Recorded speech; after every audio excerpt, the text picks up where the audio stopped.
welcome once again to the How Long to Beat podcast. As always, alongside Alex. Hello. And Paula. Hello. I am Rick. We are your podcast hosts. And these are going to be the games we're talking about. We've got games we've beaten, games we've retired, games we've been playing, and importantly, demos we've been playing. So when this comes out, it'll have been about a week ago, but Steam Next Fest just happened for us. And we've got some demos to talk about. 10 in total, by the looks of it. I don't think there's any overlap, which is cool, because it means we're going to have even more ground covered. And we're going to finish off with one final game, that being the subject of this week's edition of How Long to Beat the Game. Woo, woo. I am going to jump... In fact, no, Alex, if you jump in first for beaten, because then I'll break you up as we go through. Tell us about Melatonin. Yeah, it was awesome. It's pretty quick. Like it's fairly short. Maybe a little too short for some. For me, I felt kind of like just the right amount. It does make me realize like how complex these sort of rhythm games end up being, and how like there's only so much you can do in them. You know what I mean? And I think because first off, it's not very expensive in general, and I'm pretty sure because I didn't buy this one obviously because I was gifted it, but like I think this one goes on sale pretty regularly, and it's already a budget title, so I would probably pick this up full price anyway, because I just think that the art style and like the animation is so beautiful, that like right now on what was it, like in Canada it's $20, but it's usually around 17-ish or so. Like it's typically on sale. And that's very cheap. Like I'm sure it's only around like 12, 13 pounds or something maybe. Like I would imagine. I wouldn't say regularly on sale over here, but I picked it up on sale on Switch for about a tenner, which I think I concur with you. I think at full price it's probably a fair cut for what you're getting. It's 5 worlds total, so about 25 stages. Oh, 5 worlds? No, it's not 5 worlds. It's like 3 or 4, I think. It's not 5. Yeah. Oh shit. No, it's short. I mean, that's even less content than I expected. It's like 15 or so worlds, something like that. That's 3-4 tops then. That's Christ, I might jump back in and just finish it. I was gonna say, dude, you can finish it. It's really short. My God. Yeah, like you could really finish it quickly. And I don't get obsessive over really completing the levels intensely, so like I beat it pretty fast. And like, was I super good at it? No, but like I had a lot of fun. So yeah, super recommend. Really easy to get into and beat. Awesome on the Steam Deck. I'm sure it's great on Switch as well. Like it seems to me that this is not a game that I would recommend playing on your PC. I really think you should play it on a handheld of some kind, because you're gonna want to have headphones on anyway. Because it's just going to sound better. And then also it just feels better with buttons than with the keyboard. It's just, I think it always depends with rhythm games, because I remember not so long ago playing Rhythm Spout on Switch and wishing I hadn't, because Rhythm Spout's inputs required more of you than the Switch could necessarily give. This is one button plus a couple of other buttons, I think you said it's later on, max. But like, it's simple inputs, and it's not asking for you to hit precise things in really rapid succession. It's more like a call and response thing. So I think I concur with that. I think it's nice handheld. Yeah, it's really good handheld. It's like you're going to use the A button and the L and R buttons, and those are all the buttons you'll use. And so it just feels, it's very rhythm heavy in that way. Obviously, Rhythm Heaven has even fewer inputs usually. But I think it's just perfect for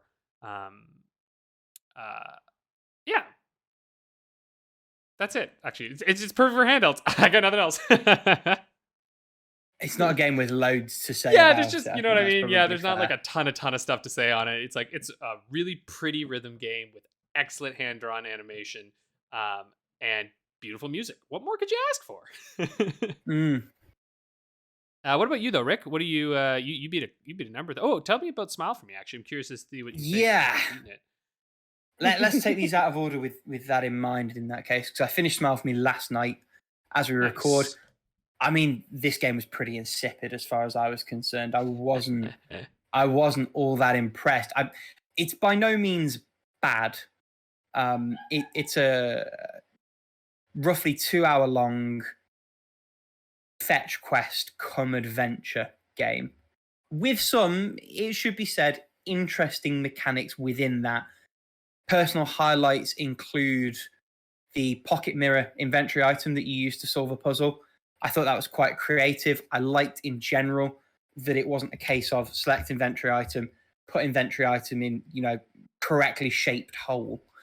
There was a degree of thought that went into what you were doing and how you were doing it.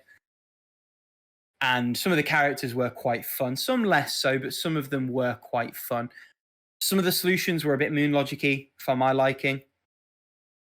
And I thought the overarching story was kind of shit. Well, yeah, there's barely even an overarching story, right? Like, yeah. I mean, if you're going to play Smile with me, maybe skip the next 30 seconds. But to sum the plot up in a sentence, a young boy got jealous of people's teeth, grew up to become a dentist, and then started an insane asylum to make people happy by giving them all of the teeth. That's the story in a nutshell. And your florist's child who turns up for some reason to fix things, because of course this dentist has a fixation with a very particular flower, which you present to him in order to get the good ending. It didn't really work for me on the whole. And it's short enough that it doesn't particularly matter. I mean, I clocked in 145, give or take. And that was, I think, as it was the case for yourself, Alex, searching a couple of puzzle solutions because I wasn't necessarily there for all of that. Another one I want to shout out, actually, now that I think about the puzzles, there's an item that you pick up, which is a translator. And there's a very particular, you know what I'm talking about already. There's a very particular character whose text comes out strangely, and you have to select the inventory item and hold it over her text bubble. There are quite a few sort of meta elements to the game in that sense, where it plays with the fact that you are inhabiting an external observer of a video game without necessarily sort of shouting out that it's breaking the fourth wall. Yeah. But the highs were mid and the lows were low. And so on the whole, it wasn't a fantastic experience. Lovely visuals, some fantastic music. The whole thing as it comes together, not so much. Glad I played it though. It's a nice, shortish one to have knocked out, and one that probably would have languished in my library forever if it weren't for fitting in with this whole thing. But not one that I would necessarily sing the praises of particularly. Yeah, I mean, it's like it's one of those games that's like, I don't disagree with anything you've said. You know what I mean? But it's so short, and it's so kind of quirky that, like, I don't know why, but I feel like I can just give it more of a pass. You know what I mean? Like, it's like there's parts of it where I'm just like, oh yeah, absolutely. There's a lot of stuff that just I don't think like holds up enough. Like you said, some of the solutions are just Moonlogic-y and stuff, and but because I could just sort of look it up quickly and I knew it wasn't like some long, complicated way to get through it, I was like, that's fine. I think if this game were any longer than it is, I think those big lows would probably have pulled it down a lot more for me. Otherwise, it's sitting in that like 65 to 70 area, where it's like, it's good. It's just not like, it's not great, Yeah, and I don't think that's necessarily unfair. I don't necessarily agree with it. I think even over that length, its problems are significant. One other thing I'll say, because it did kind of prompt me to go back and watch the Don't Hug Me, I'm Scared videos. Partially just because my girlfriend had never seen them. So that was a fun introduction for her. But the problem that this game has that those videos don't, in terms of building up tension, is that the gig's up from the word go. It's very clear almost immediately that this is leaning onto the sickly side of sweet. The beauty of the Don't Hug Me, I'm Scared videos is that you can put that video in front of someone and they might legitimately think for a couple of minutes that they're watching some children's edutainment thing, and slowly the horror creeps in and the unsettling elements start to filter their way through. That's not a luxury that Smile For Me has. And I think that's part of why, on the whole, the unsettling horror-esque elements fall very flat. I think if this game had been played to be more quirky rather than having this horror angle, that would have benefited the game and the story as a whole more. It's much of a muchness. In the scheme of things, it doesn't necessarily matter, but that's a view that I hold on it. No, I see what you mean. And I mean, I think what makes Don't Hug Me, I'm Scared also effective is the fact that, like, even though we all know the jig is up with it, right? Like, they still manage to maintain a level of, like, what the fuck's going on and kind of bring you sort of surprises and whatnot. I think part of the problem with this one is just, like, the fact that the player, it's almost like you would have to railroad the experience a lot more, you know, to, like, build up that tension, which I don't know if that would sort of be as effective. I don't know. It's weird. I've never really played anything that I think actually effectively does that style of horror. Yeah, actually, full stop. I don't think I've ever played anything that's actually managed to do that. I've played games that are scary and do different things, but never that styling that they have. I can't even think of anything that's done anything quite like it. There's a couple of itch games I've played that I could not give you the names of off the top of my head. Yeah. That I would say have successfully evoked that kind of horror. But you're right, it is a difficult one to enact. And I'm assuming those are you do need to pretty short, pretty linear experiences. You do have to guide the player by hand a little bit to make that kind of horror work. And I don't think that would have benefited this game. I think, like I say, the other way, I think taking that horror element away, dispensing with it, would have benefited the other aspects of the game more. Yeah, absolutely. So on the whole, I think just falls short of fine TM for me. I don't think it quite even hits that threshold, really. Yeah, that's fair. But one of those. Second game, which is in fact the first one I completed of the completions I've got this week, a game called Toodee and Topdee. A little bit shorter than I thought it was. I think it ended up around about 85 levels total. And by that 85th level, I was pretty much done with it. I think some of that speaks to me not being a puzzly kind of guy, and this is a puzzle platformer that leans on the puzzle side a little bit more than it does the platformer side. It's smart in that the platform is required to make the puzzle bit work, and there are certain puzzles that you can somewhat sidestep with good enough platforming. On the whole, I mean, the setup is fantastic. It's a really cool, really novel hybrid of top-down 2D and side-scrolling 2D on a single screen with various puzzles. It has lots of different ideas that it introduces over the course of the worlds that keep that formula relatively fresh, including one really interesting dimension-shifting bit for the last few levels. One thing that slightly irked me, there are collectibles that seem to unlock a final bonus section of the game. It's not clear that those are even collectibles until you get to the end of the game.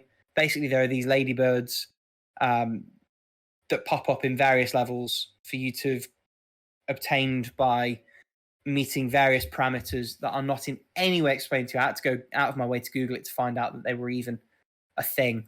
And when you get to the end of the game, one of the characters pops up and says, "So that's the end of the game then?" And he said, "Well, it depends." And then this ladybug counter pops up. And I'd gotten maybe an eighth of the total available. And the character looked at the counter, looked back at me and said, "Yeah, that's it."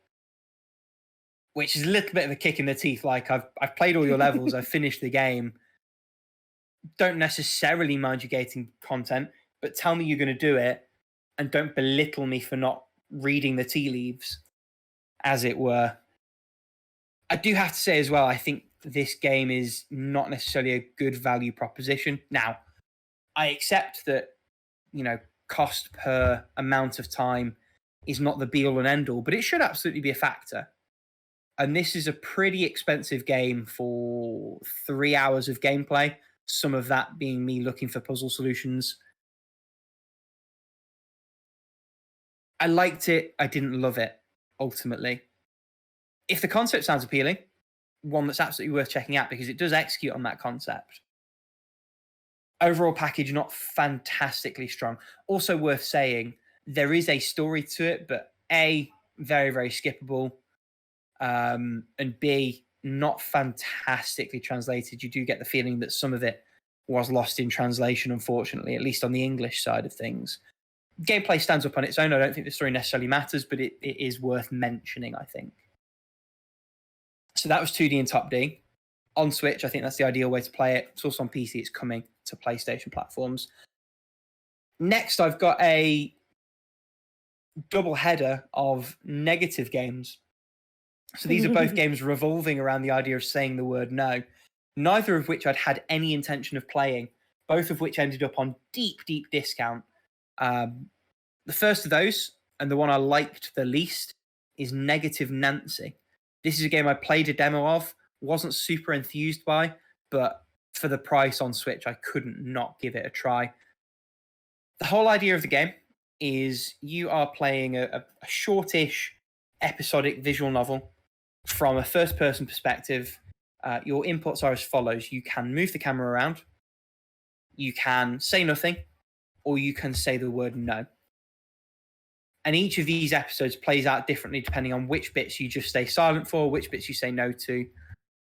It's episodic format. You play the same character, Nancy, who is a equivalent of a Walmart employee. She works retail. And you end up in various hairy situations. Those episodes can go a variety of different ways, depending on where and how you interact. I did not really get on with this game. It is criminally short. There are 3 episodes plus a bonus one, which I think was an original concept that the game proper spun out of. If you've got quite a fast reading speed, as I do, you can finish the whole thing in like 40 minutes, by which I mean one run through of each of the scenarios.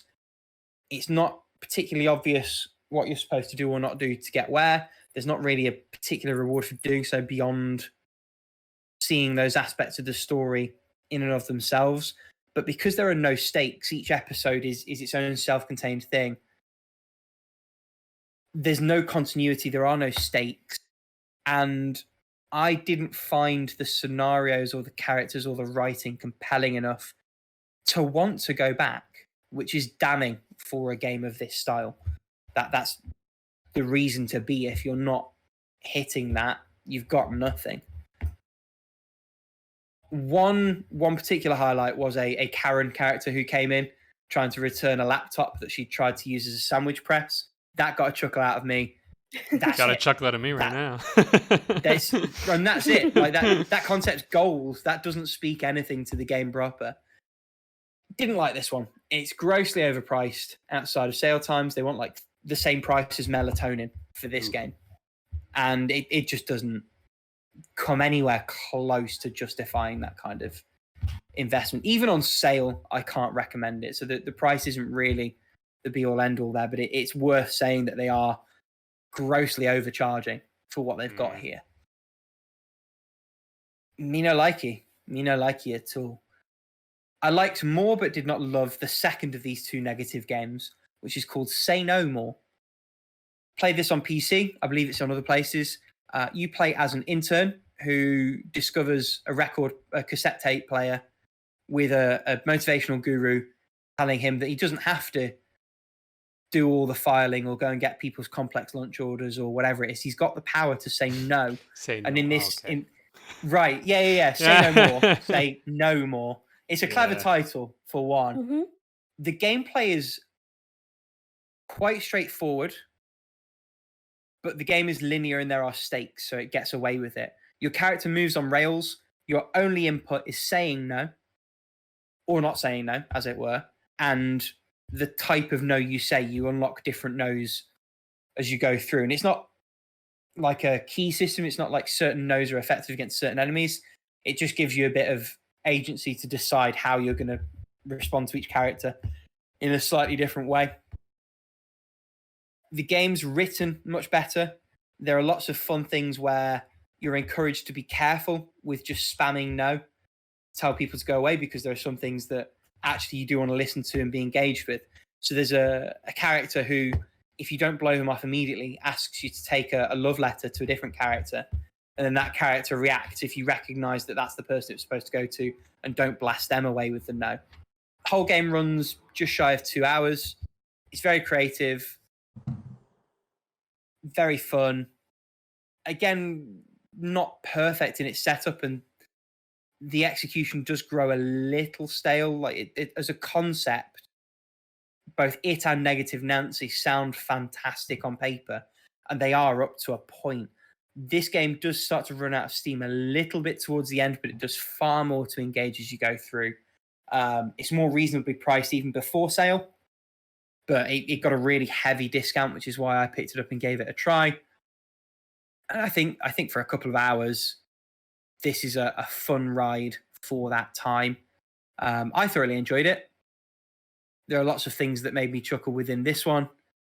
Nothing as hard as Karen, but there's lots of humor to be had there. And it ends up with a relatively wholesome message. It's just quite a nice package. And, if the concept sounds appealing, probably worth a shot.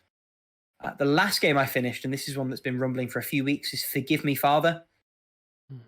One to stick with from a boomer shooter perspective. As your arsenal expanded a little bit, and as the enemy variety expanded with it, the game becomes more confident to challenge you, throw more interesting scenarios at you, and you have more things in your toolbox with which to deal with those setups. It's a whole lot of fun. Maybe a little bit long, but really, really good. And I think some of that's down to me. I'm not necessarily a boomer shooter guy.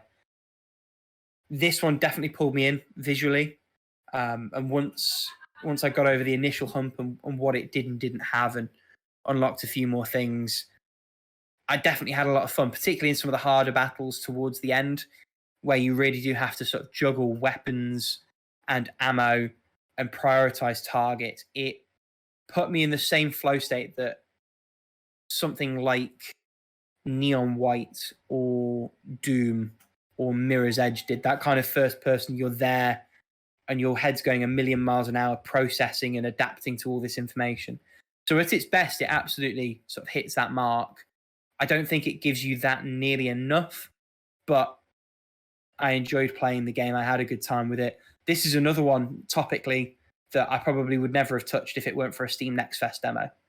So, ringing endorsement for that setup as a whole. And with that, that's all of my completions. We've got one retirement for yourself, Alex. You want to jump onto that really quickly? This is when you were playing last week, if I remember correctly. Yeah, not like probably a super surprising one. I just retired Ring of Pain because actually I realized that I had retired it when I was filling out the form for like our thing here. I was like, oh yeah, that one's hella retired. It's just like it's a fine roguelike, but literally I did not understand what was happening. Like, you remember when I played is it Child of Eden? Is that the one with the One Step from Eden. One Step from Eden, that's it. I was like, what the hell is it called? Child of Light. The Mega Man Battle Network. So, yeah, and you remember how that one doesn't really explain what you're doing, but like even that one kind of does. You know what I mean? Like, it sort of explains what you're doing, but this one really doesn't fucking explain what you're doing. And I'm like, I'm kind of tired of games being like, oh, but the mystery's part. I'm like, fuck off. I'm like, you're a fucking game. Like, like, it's like, you got to explain how the game fucking works if you want me to enjoy the experience. Like, you can leave some things as a mystery if you want. Like, sure, you can have new mechanics that come up later and like can be cool and interesting, but for fuck's sake, like, explain how some of this works at least. And it's just kind of like, you got cards. You can sneak. And I'm like, bro, I'm done. I'm so done. So I was just like, I'm out. Maybe someday I'll pop in and like just play a second or two of it, and like, I don't know, maybe if I'm like, I know I'm not going to. I'm kind of done. It's fine. There's just so many better ones out there. You know what I mean? Like, there are so many really, really, really good roguelites out there, especially card-based ones, that it's like, if you're not going to be excellent, what's the point? And it's a hard sell to bring me in for like what I'll probably have to play this for like, tens of hours just to like get decent enough to understand what's going on. And I'm like, I'm good. So that's my retirement. Not like I don't think a particularly shocking retirement, but that's kind of it for me there. Oh, you've both frozen for me. Oh, Oh well, no, I was fine. Rick is frozen. Well, I'm You're the only one catching that up now, I matters. think. So. Oh, is that how it is? Well, just for the Wow. recording. Sick. All right. On that note, why don't we move on to playing then? And Paula, why don't you tell us what you're playing? Because I don't matter. Oh no. No, it's fine. It's fine. It's your time to shine. Okay, Of course so you matter. believe me, everyone, I'm still playing Tears of the Kingdom. I haven't just touched it this week. What I've been playing a lot of is Pokemon Emerald, also other games, but that is for later. And remember how I was stuck because it was like, hey, I kind of think that I have to do something in the area that I already explored, but I don't remember what it is because I can't progress without Surf. Mm-hmm. Well, I completely forgot about the protagonist's father, that is the gym leader for Petalburg City, and he told me that I have to go challenge the gym once I have 4 gym badges, which I had. So I went to Petalburg City Gym with the gym leader Norman and got the balance badge. Then shortly after, I got the HM03 for Surf. Then I just kind of explore around a little bit, trying to battle all the trainers that I skipped, especially the ones that you don't battle when you go like with the what was his name? I forgot the name of the guy that that does the favor to carry you to Sleeper City. But anyway, the thing is, I explored a little bit. Then I went to the Weather Institute where Team Aqua was just fucking around. So I kicked them out of there and went to Route 119. And here is where the hunt for the Fivas began. Remember how difficult I said hunting for a Fivas was? Well, I got lucky. I found one on the 5th tile I checked. Out of I don't know how many tiles, but I am gonna look at the gift horse in the mouth. So I just catch a couple of Fivas, just in case I fuck up when giving the Fivas Pokeblocks, which are gonna come in handy like later in this playthrough. And yeah, I got a couple of Fivas, and now I'm all set for success, hopefully. So I named the Fivas Marina, and then I battled against my rival, got the HM for Fly, and went to Fortree City. One thing that I kind of missed from the older Pokemon games that isn't like present in the newer ones is that some of the cities or towns used to be more memorable in the fact of how they were visually designed. Like even in Gen 6 with X and Y, you had like kind of like magical foresty kind of town. I think we don't have that in the newer Pokemon games, especially like in Scarlet Violet. They're kind of samey in a way, except for Mesagosa, but I don't know, all towns look the same.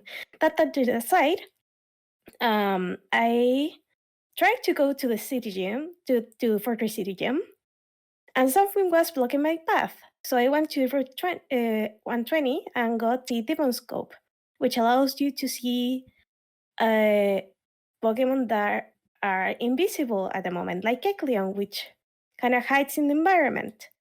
Remember how I told you that this game has more roadblocks than only the HMs, where this is another one of them. Is this the third one? I don't know. Maybe it is. I think it is. The question Anyway. is, why do you keep doing this to yourself? I mean, it's still fun, but I just didn't remember So the question how many every ways Pokemon the player game asks. has to block your path. Mm. Yeah, Still, those it wasn't early like a games did super. a lot of that. Yeah, it's true. It's true. Like, I think even in Gen 4, where there's the biggest, largest amount of HMs, there are even less roadblocks than Gen 3. But anyway, so I beat the Keclean that was blocking my way on the Fortress City gym and went against the gym leader Winona and got the Feather Badge. So that makes 6 badges out of 8. Also, my Kirlia evolved into Garde, which was nice. And he actually evolved just before the gym leader, so it was a huge help against that Altaria. Because even though I'm not doing a Nuzlocke, Winona's Altaria is notable for just wiping up teams if it manages to secure a couple of Dragon Dances. Then I got a secret power, so I got to make my own secret base, which is one of the features that I kind of miss from this generation and from the remakes too, especially because here and in the remakes you were able to make in a secret base, and even in the remix you were able to make your own kind of small little customizable gym. And especially in Omega Ruby and Alpha Sapphire, that was very useful because you could share around your secret base and people could actually level up fighting your team. And there were people that just dedicated themselves to make what is called Blissey bases. So at this point in time, Blissey is the Pokemon that gives you the highest amount of experience once you defeat it. So what they did was just make a triple battle base with 3 Blissys, and all of them are level 100, and I think their only move is heal pools or something like that. So you get a shit ton of experience, and it makes training a competitive Pokemon team so much easier. Those were the good days. Sorry, got a little carried away over there.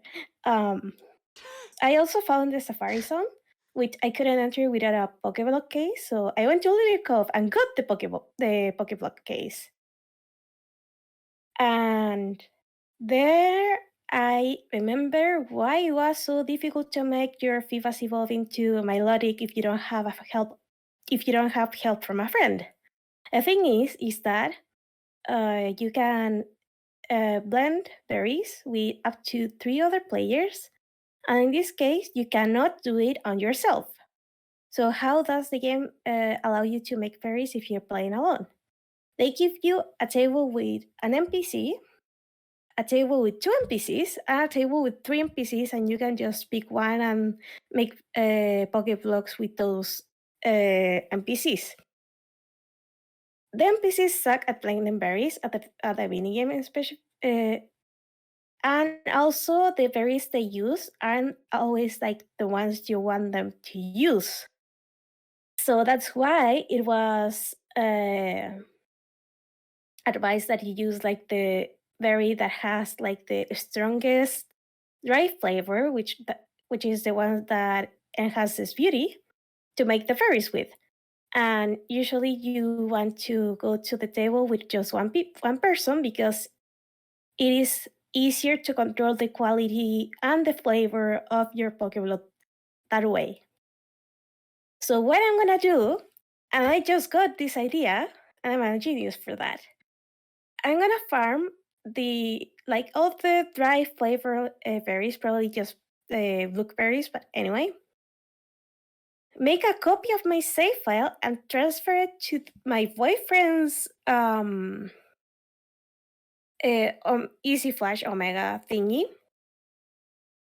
and just use those berries to connect both Game Boys and make berries just with my boyfriend's help or without his help. I can play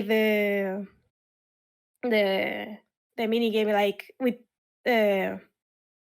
like on 2 different consoles, like no problem. But I need those fairies to evolve my Fivas, and I'm getting desperate here. But anyway, that is my master plan. I'll tell you next week if it works. Hopefully it does. If not, I'm gonna cry. But anyway, I tried my hand at some Pokemon contests, and I didn't remember how difficult they were in this gen, because on the remake it's pretty straightforward. You just like show your Pokemon, like you just give your Pokemon like Pokeblocks to make it like I don't know, cooler, prettier, tougher, whatever. And then you just use like an attack. But in this game there's strategy, because each move has a possible effect on the other participants. So I got my ass kicked. Like the both times I played the Pokemon contest minigame, I got to second place. And the second one, it wasn't even a contest. Like I got swept under the rug. And uh, I went with a Skitty that had only cute moves. And one of the moves that it has, that is Growl, I think, or Tail Whip, I think they both do the same. They give you the most points if you're the last one on that round to use a move, while other moves are better used at the beginning or made if you're like the first or second Pokemon on that round, because they unnerve the other Pokemon and make them unable to move. And there's like another move that I think is Assist. And I think it depends of how well the Pokemon that is in front of you is doing. Because when the Spheal that beat my ass was like getting a lot of points, I used Assist and I also got a lot of points. So I don't know. I still don't know like how to win the contest, because it is kind of tough. It's still a lot of fun. Like you have to like consciously train a Pokemon just for contests, because the ones you use for fights aren't gonna have the moves you need for the contest, and that's a lot of fun. Anyway, I got to the Safari Zone. I got a Pikachu just because, well, why not get a Pikachu? I'm not using it on my party yet, or at all. But anyway, then I go to Lilycop City again, and went to the apartment store for against Brendan. And then I just went to Montpire because Timakwa was wreaking havoc over there. So that's the last thing I did. Now I'm gonna go to Mustip City, and right now I have Mango the Swampert, Lemonade the Trapinch, Marina the Fivas, Cotton the Swablu, Tuna the Ninkada, that is my HM slave, and Naraka the Gardevoir. So to be fair, only Mango and Naraka are doing like the actual battling. The others are kind of weak, especially the Fivas. The Fivas doesn't do anything yet. It's still better than a Magikarp, but not by much. And Cotton the Swablu is getting there. So that is my Pokemon adventure. Oh, and the other game that I started playing like last night, and I only played like part of it, but this is a replay, so I know what I'm talking about. Is Hatoful Boyfriend. So with a group of friends, we have kind of like our own game of the month too. And since it was my birthday last month, and I actually won the roulette thing we do to decide who picks the next game, I forced them to play Hatoful Boyfriend. Evil. Yeah, and this game is wild.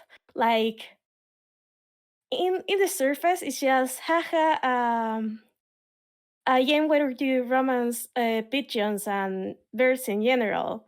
But it's so much more than that, because it has like the routes for the individual characters. Some of them are like more serious. One of them ends with an RPG battle against a god. And one of them is just chaos. Total chaos. Like you end up looking for the Temple of Pudding to find like the perfect golden pudding, and the pigeon on that route consumes the pudding and pretty much becomes god. I could be misremembering, but that one was a favorite dream. So, you play as Hiyoko, which is the protagonist. Hiyoko actually means like chick in Japanese. And she goes to a school where only bears attend to for some reason that is later explained in the story. And the thing is that these are actual pigeons, birds, whatever, though they do have a humanoid portrait that it's shown only at the beginning of the game and then never again. So you have there's like a lot of usual cliches, I am gonna say, like the childhood friend, like the snobbish kind of popular character, the playboy, the bookworm, All the and then you tropes. have Sanoko, which is a pigeon that. So there's kind of like a virus that make pigeons develop intelligence in a way. But this pigeon in particular, it seems they didn't win the genetic virus roulette, and they're kind of dumb. They don't actually talk human language. They just cool, I guess. So a pigeon. So a pigeon. But this one is the only thing they say is pudding, and they're obsessed with pudding, and it is stupid. Then you I have love that. The thing about this pigeon, it's a pigeon. it's an actual pigeon with nothing special, and that makes it special in this game. My God. Then you have the homeroom teacher, because why not? And the school's doctor, which is an actual psychopath. And I don't like his route, but it is there. And then you have the actual true route, the final route, and then things go crazy. Like, take everything you knew about this game, all those 8 routes you just did, and throw it out of the window. And it turns like into a slightly paranormal, almost horror, like not a straight horror, but like very creepy kind of storyline. There's a lot of there are many explanations of how the world became like this. Why are the pigeons dominating the earth? And why is Hiyoko the only human that you see in the entire game? Why does she live in a cave? And why does she go to a pigeon school? And that's it. I'm gonna leave it at that. Also, for anyone who wants to play, this does have a Vita port, which obviously Is this for your elevates it version? in all of the obvious relevant ways, yes. I mean, yeah, that makes it a legit game. Otherwise, I mean, come on. What even? If it's not on Vita, does it even count? Yeah, does it even exist, guys? I mean, come on. Obviously, no is the answer. Yeah, exactly. I mean, obviously. Obviously. So is that it? Okay. That is it. Yeah. Yeah, you just sort of stared at us. I was like, what's going on? Yeah. I'm just waiting. Pudding. Cool. Right. Okay. Shall I jump in and save us? Let's do that. So I've played some more Judge with my brother. We think, done everything we need to have enough credits to play the last 4 levels of the game. I expect I will be doing that between now and the next time we record. The game's still great, still padded to wall hell. Earlier today we replayed a mission with the hardest sort of objectives. 2 of those objectives completely conflicted. This is a level where you're surviving for 70 seconds, killing enough enemies to do that to get back onto the car. The 2 extra objectives, and you don't have to achieve all of them at the same time, because obviously this would make no sense otherwise. One of those objectives is do not take damage. The second one of those objectives is do not kill a single enemy. And we said, well, the don't take damage one will be the easier of the two. Like, to try and manage this kind of wave thing without killing anyone's going to be torture. So we spent 15 minutes replaying, jigging loadouts, replaying to not take damage on this level. It was brutal. And then we said, well, we'll have a crack at the other one. With stun grenades, turns out if you don't clear the previous wave, the next one doesn't spawn. So we did that one on our first try. But I think that's emblematic of the fact that for all of the criticism I'll give this game about lacking content, it does make creative use of what content it has and the success requirements for each of those levels to make enough out of it. Like I and some of this is my brother and us having just a really good time, but the game absolutely does enough to facilitate that, and I think that's worth saying. I've played some more of FF7 Remake. Nothing really new to say off the back of that. Ditto Radiant Historia. Ditto Klonoa Moonlight Museum, although I will say a couple of things. One, I had another vertical level with the PSP on its side again. Not my fave, but also not the emulator's fault. It's actually remarkably playable considering the button setup it has to recreate is that of the Bandai WonderSwan, which was just a curse setup of exclusively that console. Secondly, I think there was two things I was going to say. My head, I just had a Windows restart moment. My brain's just doing the boot up sound. We It's just still saw fun. like the blue screen of death, like Oh, yeah. behind your Done. eyes. Your computer ran into a problem. We're going to have to restart. The game is still really, really good. A little bit on the slow side. Like, you can tell that this game walked so that the GBA 2D ones could run. But there's absolutely still fun to be had. And there's concepts within this that I don't think were repeated in the Game Boy games, which is interesting. I think I'm about halfway through now. It's one I've been playing in my like Pomodoro breaks between doing other stuff. So it's been perfect for that. And I'm confident that'll be beat in the next week or two. One new game that I've started, namely Sword of the Vagrant for Nintendo Switch.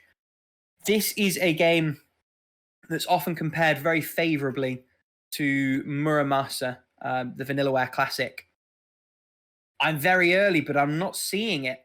I mean, I'm seeing it, to be clear. It's absolutely like borrowed Muramasa's homework and written its own essay based on what Muramasa did.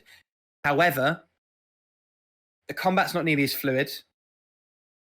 In this early stage, at least, it doesn't give you nearly the wealth of options that Muramasa does from the word go.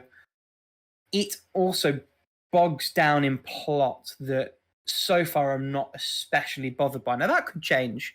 It's early days and the game's absolutely got time to turn it around. There's been enough people that have recommended this game that I think it'd be reticent of me to write it off too early. But the initial impression is not fantastic. So we'll see how it goes, I guess. We'll see how it goes. Don't be too surprised if I've retired this one. Equally, don't be too surprised if I come back next week and tell you how amazing it is. But for now, we'll see. That's me. That's everything I've been playing and haven't also finished in the same breath, which is sort of the problem that I've run into this week. Alex, tell us about what you've got going on. Yeah, kind of playing the same stuff. Well, actually, I have a new one this week that I'm actually pretty far into. But, well, let's not bury the lead. I started playing Cult of the Lamb on Steam Deck, PC, whatever you want there. Basically, anything that I play on PC now is on my Steam Deck. God, I love this thing so much. It has quickly left the Switch in the dust. At this point, too, whenever I look at something, it's like, oh, it's on Switch. And I'm like, yeah, but I bet it's going to run better on my deck. And I'm like, I think I'll just play it. And it'll be cheaper on Steam. Yeah, right, exactly, right? So I'm just like, there you go. I'm just going to go with the Steam version, you know? Like, because the Cult of the Lamb, I heard, had some slight performance issues on Switch. Not like intense things or anything, but I heard that some of the loading could just take a little bit of time. But it's Wouldn't super surprise me. fucking fast on the Steam Deck. You're just like, boom, boom, boom, going through it. This game is like tailor-made for me. I can see how, I think it got, like, when it came out, I think it was well received, but like slightly mixed. because like I just want to double check the Open Critic. No, it has an 84 in Open Critic. That's very well received. Yeah, that's what I thought. It's really fucking good. And it is exactly the type of shit that I love, because it has this mix of like, it's like Animal Crossing if you could murder your villagers, and sacrifice them and then feed them to the rest of your villagers. It's awesome. You can either be like a very loving cult where you're just like, you're this cult who like eats magic mushrooms and you marry your followers, which by the way, you can marry as many of your followers as you want, but they might get jealous of each other. And you can it's fucked, dude. It's like straight up just a full on cult. You can have ritual sacrifice. You can brainwash your cult members to thinking that eating each other is actually a good thing. You could do like all this shit. Like it's wild, man. It is fucking wild. That sounds terrible. Where do I sign up? Right? It's so much fun. It's so like they lean in so hard to the fact that it's like, this is totally fucked up and you're probably the bad guy. You most certainly are. But everyone seems to sort of be bad. Anyway, it is very, very fun. It has sort of two phases to it. There's like the and I would call it like very light resource management, like building sim side of it. It's not demanding. And like the game is really not going to make you spend hours like managing your little village that your little cult world that you're creating. And like arguably you like even the requirements, because you have to gather followers, but like to unlock all 4 of the sort of like dungeons that you can go through doesn't require a ton of followers. It's really not trying to like gate you off and like force you to like intensely use each of the mechanics. They're there for you, and like it sort of naturally incentivizes you to go towards the things that you find most enjoyable. Like if you really love the resource stuff, you can do a lot of work on there and you can actually get a lot of benefits, but at a certain point you're going to like not have things to do, and that's when it's like, well, why don't you just go into the dungeons and go play some combat and go run through there.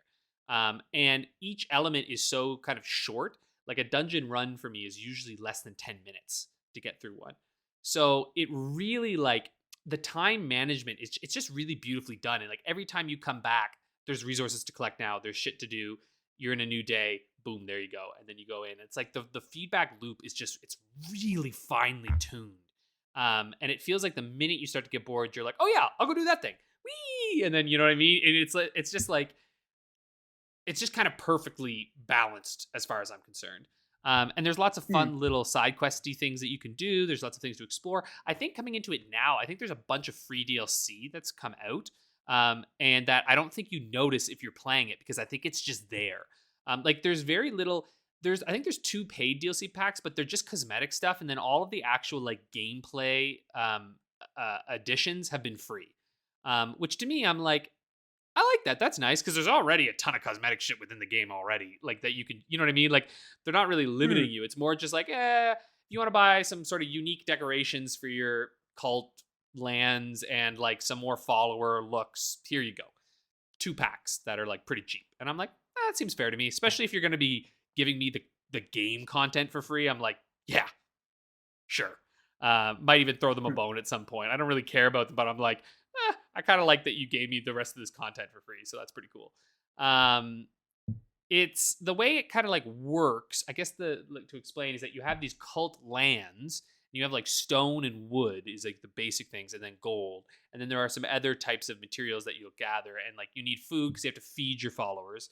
But you're not like a good chef. So a lot of the food will like make your followers shit themselves like right away.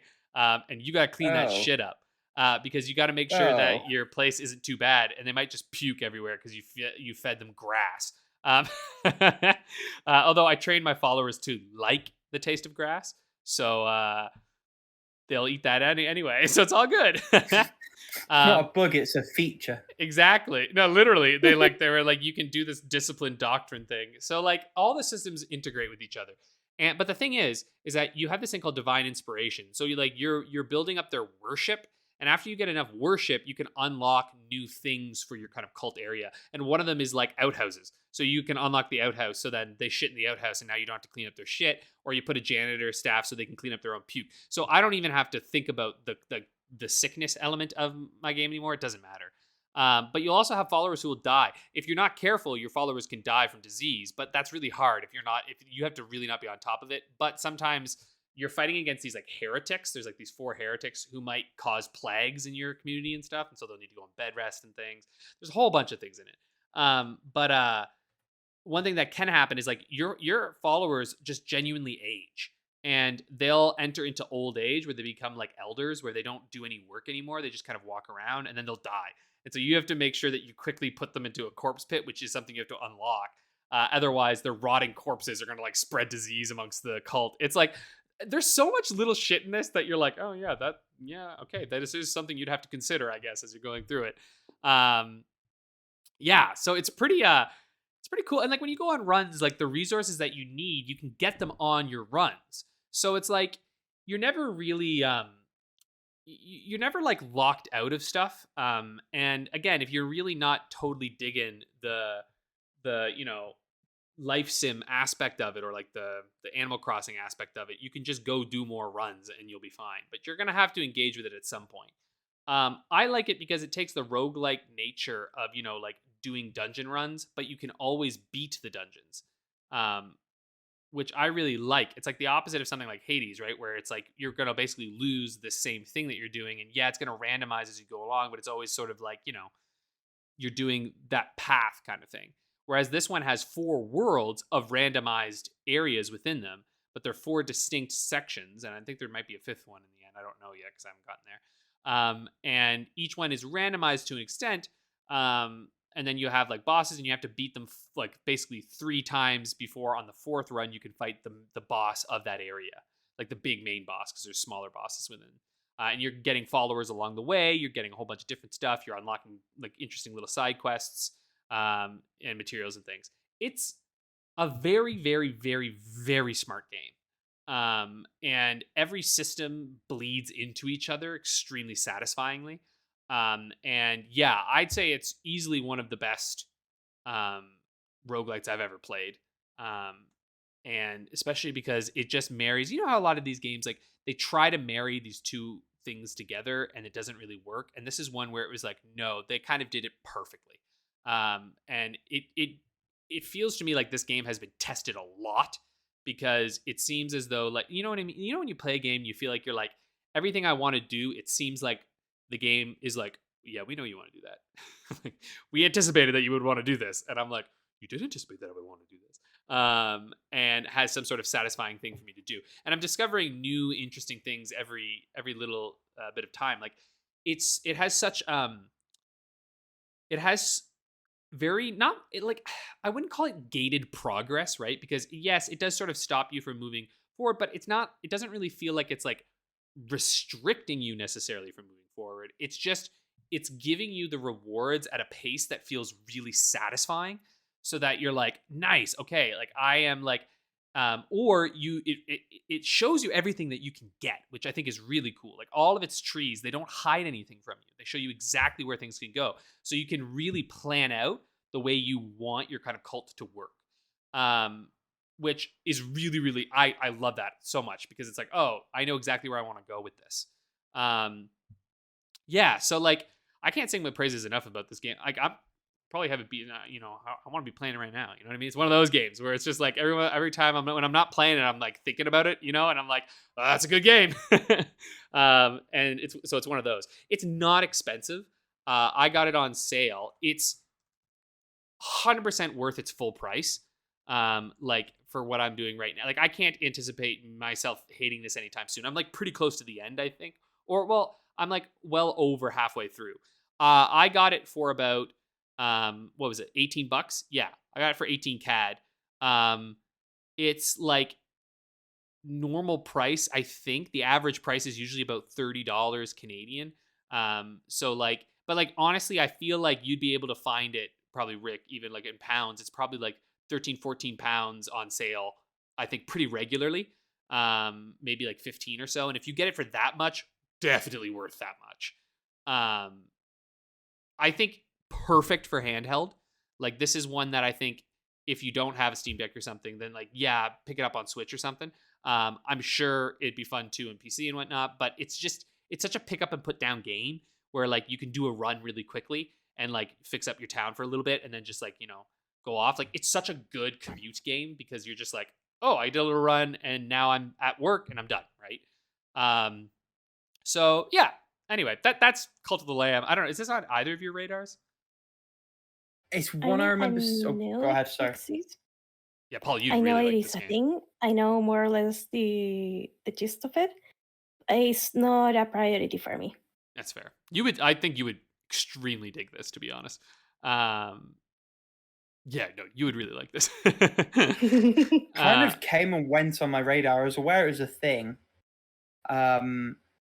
Super low priority even to check out. It's one that I can see the appeal. It's not necessarily one I figured would appeal all that much to me. Yeah, I don't know. Like, I really don't know what you would think of this one, to be honest. Like, I actually have no idea. My gut reaction is I probably wouldn't engage with the outside of combat systems enough. You just don't have to engage with them that much is the thing. Like I've been engaging with a fair bit, but you don't really.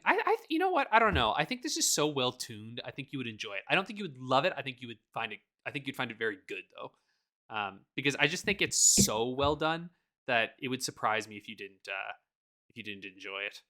But it's kind of like you don't have to engage with the a lot with the ultra hand mechanic on Tears of the Kingdom, but here we are. Are you fucking kidding me? It's like built into that fucking game. Are you trying to shit with me right now? No, don't even start this. All the puzzles require that fucking mechanic. That's nuts. That is a crazy claim. Constant pain, always. Actually, hold on. I'm not going to talk about this, but everybody go watch Neryl. Fucking validates what I was saying, and I feel so good. Did watch the video. Was quite interesting. Right? It's like literally everything you were saying, I was like, thank you, I'm not crazy. So not for that reason anyway. Yes, exactly. I'm crazy for other reasons, folks. But that ain't the one. And I will another reason you're crazy. In fact, that's not the segue because you've got other games to talk about. I was gonna say. Hold that thought. We'll come back to that. Yeah, I do have other games, but we can come back to this in a second. Yeah, what else am I playing? Growing Up, still playing that a little bit. It slowed down a lot because I started playing Cult of the Lamb. Like I said, that game is such a conundrum to me. It's so weird. It should be terrible. Like, you ever play something and you think it's a scam? Like, you think like who made this? Because who made this? I've definitely played games where I thought like, how am I enjoying this? I shouldn't be enjoying this. Yes. This doesn't work. There was a PSP RPG that, like an action RPG, and I had that exact thought. I was like, this isn't very good, but I'm having a very good time. Right? It's so what was weird. it called? Who's the developer? Okay, Vile Monarch. They're a hard rock game studio. Yeah. What does that even mean? I don't know what that means.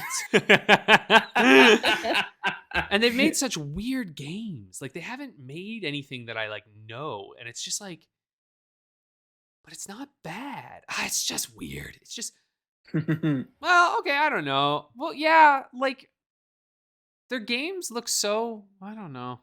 They have a game called The Last Alchemist, Floodland, Weedcraft Inc. Like, you know what I mean? Like, it's all these games. I've heard of Weedcraft. I've never played it, but I've heard of it. Okay. I think it was supposed to be all right. That was it. Warriors of the Lost Empire. Yeah, is that one of the... Oh, that was the one you played. Okay. And genuinely bloody adored. Like, I gave that bad boy... doesn't look like I gave it any kind of rating. That's clever.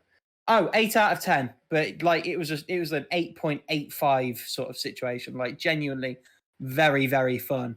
I'm one of 6 people to have completed it on the site. Ignore the global rating because the global rating is very, very harsh. It's a really good RPG. Anyway, the global rating's not good, I'm guessing. It's like 6.5. That's not the worst. No, it's fine TM, but the game is genuinely quite good. I might actually go back and play that again. Fuck. Yeah, they're I don't know, Vile Monarch. They're weird. They're from Warsaw. But the games are pretty well reviewed, to be honest. Yeah, but it seems like okay, this is the thing. Their games Devolver Digital has published a fair number of their games actually. So I think this one included, actually. I think Cult of the Lamb was a Devolver publish. Cult of the Lamb Might even been a Humble but publish. that's not. Sorry, Yeah. Cult of the Lamb's not Vile Monarch. I'm talking about Growing Up. Growing Up is Vile Monarch. Oh, of course. Yeah. No, of course, no. Cult of the Lamb is an excellent game that you totally understand what it is. Crossing the streams. Vile Monarch published this one though. So this is what's interesting, right? Like it's on Mac, mobile, and PC, and it's one of those games that you feel like it is a mobile game that tries to scam you, but it's not that. That's what's so fucking weird about this game, is that you're just like, it has all the trademarks of it without any of the scumminess. So like, kudos to Vile Monarch. Honestly, I'm like, I mean, it depends. Is it like that on phones? but there's nothing to buy. And then they just tweaked it. Do you know what I mean? Like on the PC version. But I don't understand what you could eat. I don't know what you could buy. Like, do you know what I mean? Like, I just don't know what you possibly could get.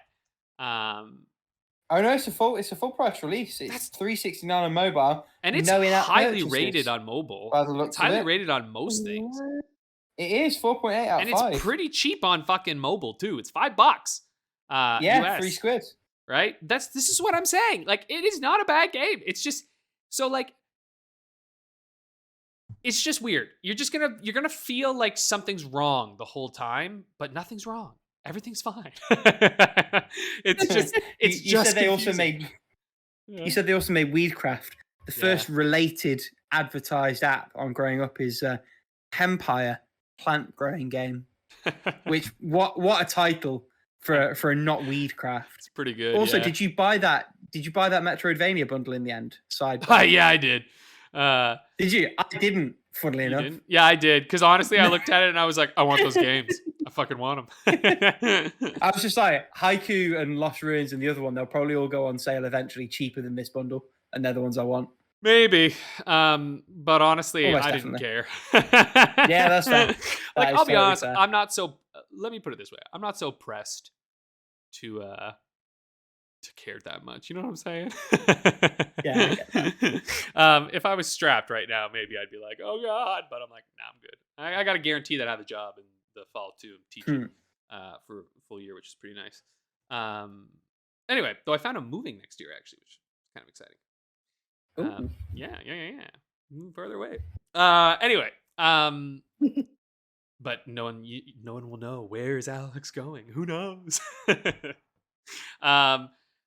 Oh, I'm also playing Star Wars Jedi Survivor. I haven't gotten like super far in because, like, again, I haven't had a lot of time to actually sit down and play games besides on my commute.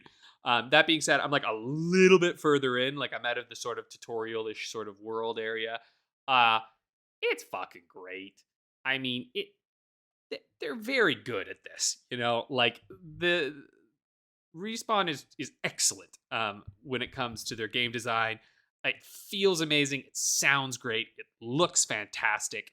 They're starting to toy with an era of Star Wars that like Disney is pushing hard right now that has never really been done.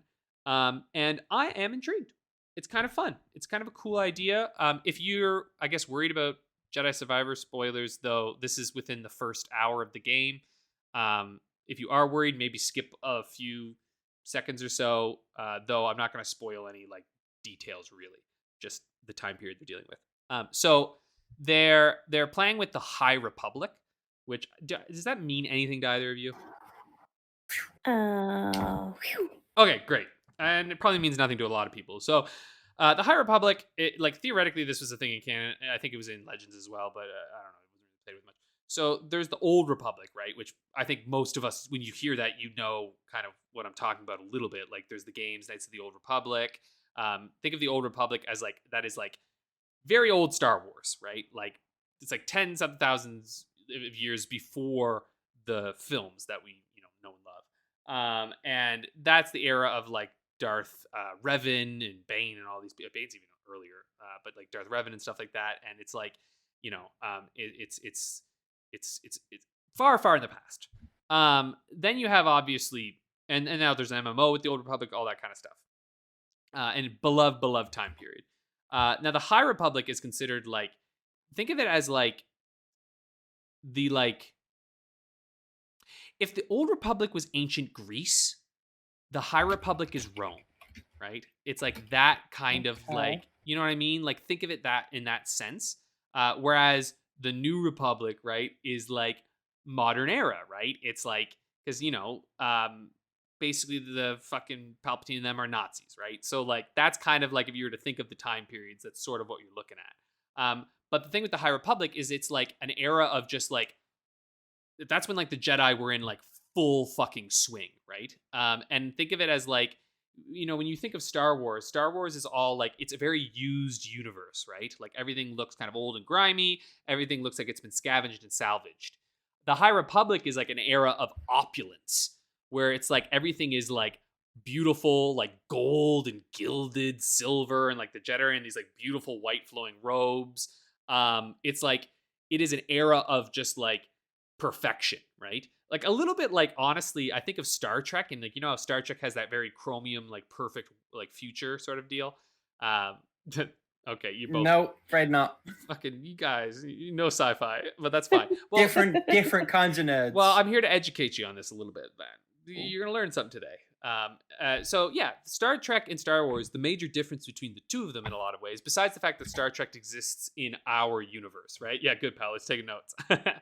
Star Trek is like Earth is a thing, and it's Earth's future, right? So the whole idea with Star Trek is that like in the future, we have essentially eliminated a lot of the issues that humanity has, right? Like currency is not a thing anymore. You don't have to work. You choose a vocation that you're interested in. I know, obviously, different Star Treks, they'll deal with different elements of this. But like, there's replicators, so like food scarcity is not a thing anymore. And like, it's a world of like pristine beauty, right? Things are kind of wonderful and great. And like humanity is starting to, sort of perfect itself in a lot of ways. And now you're dealing with these larger questions, philosophical questions, and dealing with the aliens of the universe. Whereas Star Wars is obviously a completely science fiction world. There's no Earth in the Star Wars galaxy. But it's a used universe. It's meant to look very like hodgepodge. Like everything is like kind of falling apart, right? And that's kind of the big difference between them. And so the High Republic is more of a time in the Star Wars galaxy when shit was like really pristine and good. And clearly something has happened to make the universe kind of start to fall apart. Which is part of why I think you see the rise of, the stormtroopers and the Empire and all that, because it is a universe in decay. It's a universe where shit's kind of rough, and there's a lot of villainy, and there's a lot of fucking, shit going down. And everybody's kind of make it for their own, which is kind of what I love about Star Wars. It's really unique in that sense. And then the prequels is sort of like you're seeing the Republic, right, falling apart, because it's way past the High Republic ages, and the Republic has kind of become this corrupted, like the Jedi, frankly, in the prequels, kind of fucking suck. Like they're space cops, shitty space cops.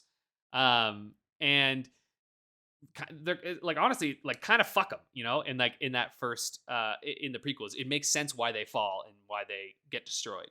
But the High Republic represents a time period wherein the Jedi were actually like pretty fucking cool.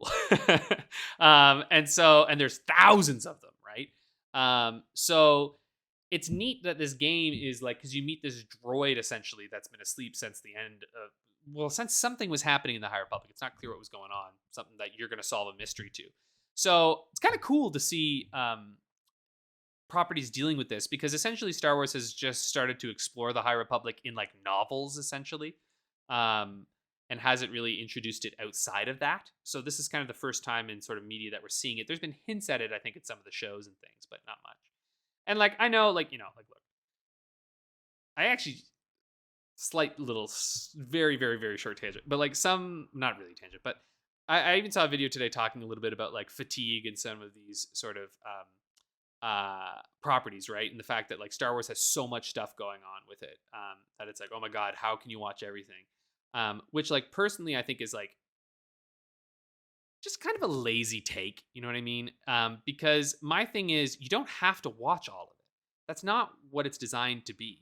Star Wars is very much something wherein you can choose what you enjoy about it.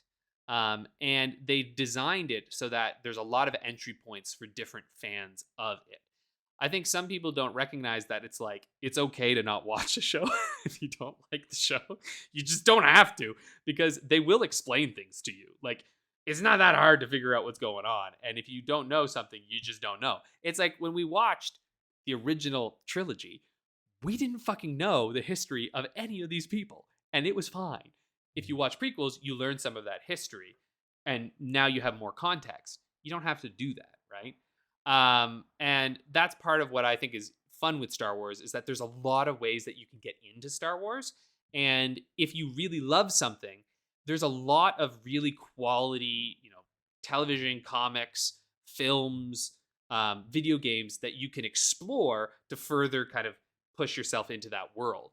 And this is one of those, I think, a fun example that ties to the Clone Wars and everything. So anyway, that's my little Star Wars sort of tangent. Basically, if you're a fan, there's so much you can get into. It's like if you're a manga fan, right? Like, we can clown on things like One Piece or something having 1,000 something episodes, but it's like, well, if you're a fan, that's awesome. You can watch a lot of stuff. You've got a bunch that you can engage with or not. It's up to you, right? You're your own person. Don't let anyone tell you how you have to integrate with media, even me. So I don't know. That's my. Albeit One Piece is like its own thing. I don't think it's necessarily a perfect analogy. Yeah, but you can look at it in multiple ways, because they're separated into arcs, right? And so ultimately, when you go, do you know what I mean? Like when I look at it this way, it's like, yeah, you've got the anime, you've got the manga, you've got video games, you're about to get the live action series, you have movies, right? They have animated films. The better analogy is Naruto, where fans have literally put together a list of which episodes are filler episodes. Yeah, well, they've done the same with One Piece. There's just less of them. The pacing just slows down in the later 500 episodes, actually, because they had to start doing one chapter. Oh my god, what a sentence! They had to slow down because they didn't have as much stuff. They're they had to stay up to date with his putting out. It's crazy. So I don't know. At the end of the day, I'm there's so much good media out there. Just enjoy it if you like it. And so I'm just happy to see stuff that I love getting even more love put into it, and diversity of experiences and diversity of stuff. Because it's funny, right? Like, people will complain. They're like, Star Wars is there's just too much of it. It's so bad. And they're like, but Andor was the best thing I've ever seen. And you're like, then what the fuck? That just came out. You know what I mean? It's like one of those things. I hear people complaining, they're like, it's just too much and it's just kind of getting cookie cutter. But Andor was one of the best things I've ever. And I'm like, how do you have those two fucking words in your mouth at the same time? It's like, yo, fucking pick a side, dude. It's like, we wouldn't get Andor if we weren't getting more media. Anyway, it's just, it is what it is. I'm like, there's a reason why I sort of tune off of online every once in a while, because it's just there's no consistency of arguments in a lot of areas, but that's life, right? If you're just joining us on the How Long to Beef podcast, Alex is discussing Jedi Survivor. I am. It's all connected, my bros. Because again, Jedi Survivor has lots of different, it connects to lots of different elements of the Star Wars universe that you can go through. And in fact, you might even get curious about other Star Wars games and start putting onto the other Jedi series, which does not hold up as well now, but was very fun back in the day. Anyway, that's it. I think that's well, I'm not going to be talking much in the next segment, so I got to get it in now. Speaking of things Alex is crazy for, segue half an hour in the making. Not playing any Steam Next Fest demo. Yeah, I did not have time. But fortunately, Paula and myself have stepped up to the plate. Yeah. We have got, obviously Next Fest is finished for anyone who's listening now. I think technically it's finished as we record at UK time about 10:30 on a Sunday. But we've got sort of pickups on 10 of those games. Do you want to just take it in turns, Paula? And we'll just crack through in that way. Yeah, that sounds about right. Cool. So my first one of the 5 in that case is a game called On Garde, which quite a lot of coverage has surfaced around, it seems, with that demo being what it is. Quickly, before we jump into this, I want to briefly shout out a game called Book Walker, which was a Next Fest demo last time. I loved the demo. It's on Game Pass. I only realised that after I bought the game. And to be fair, for a concept like this, I kind of don't mind supporting the devs. It's one of those things. But if either of you are looking for something to check out on Game Pass, the demo was the shit. And based on Steam reviews, it looks like this is maybe 6 hours to beat. So not a big time investment. That aside, first game, On Garde. This has made me realise that my laptop really just can't keep up anymore. Bless her, she's had a good run, but Oh dear me, she chugged a little bit playing this one. It's a good demo of what I expect to shape up to be a lovely game, though. It's very sort of Four Musketeers kind of vibe, bright sort of continental European landscapes, these winding streets and locales, and it's an Assassin's Creed style combat system with parries and dodges and counters, but the focus is on making you feel weak and feel a necessity to be devious and mischievous and playful with how you move around. So the game is very upfront about the fact that you are going to get swamped by enemies. Those enemies are going to try and stun lock you. It's your job to dodge them, parry them, knock things into them, knock them into things, such that you can stun them and turn the tables on them in that way. And there's definitely a little bit of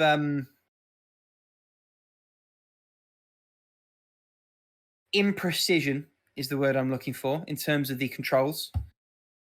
There's definitely a little bit left for them to do in terms of making that feel tight. There are times that I aimed things with boxes that didn't hit. What I would love is a bullet time style thing, maybe akin to what was in another of the demos that I played that we'll get to later. But on the whole, I really like the setup. I think it's refreshing to be made to feel weak in that particular way. And I like the vibe. It's very bright and breezy and Saturday morning cartoony and low stakes. And I think that works perfectly for this setup. I had a really fun time. I played for maybe 20 minutes. I kind of stopped. So I was like, no, I'm ready. I'll play this when it comes out. I'm ready. Assuming I've got something that can handle it. Is this one that was on either of your radars? Because like I say, it's one that seemed to get talked about a lot around Next Fest. No. Funnily enough, I haven't heard about it. Okay. I don't know if I've been as plugged in, so I haven't heard of it at all, but sounds cool. That's fair enough. By contrast, I'm aware of the first game that you've played, Paula, or at least I'm aware of the original. You've played the sequel. Why don't you tell us a bit about that? Yeah, so Ambition of the Slimes 2. So apparently there's a first game. It's a game where you it's a tactical turn-based game where you control a group of slimes that have a special power that is engulfing an enemy and taking over their body. Which on paper it sounded kind of fun, but in reality it made the gameplay so much slower than other tactical RPGs that it wasn't a deal breaker for me, but it was a really slow game in that sense. Seeing watching the reactions of the other characters to seeing these powerful slimes in the first place, what was kind of funny, though it started wearing off a little bit, like when it was like the third or fourth time when that happened.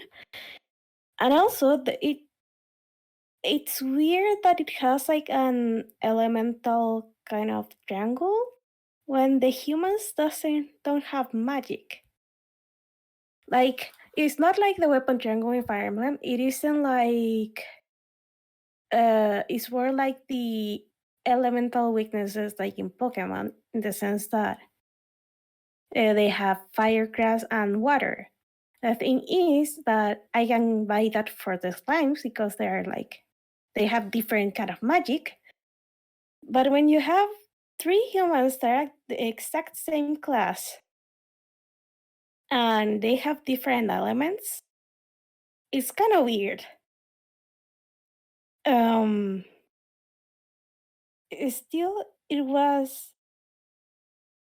wasn't great, but it was good. But I don't think that is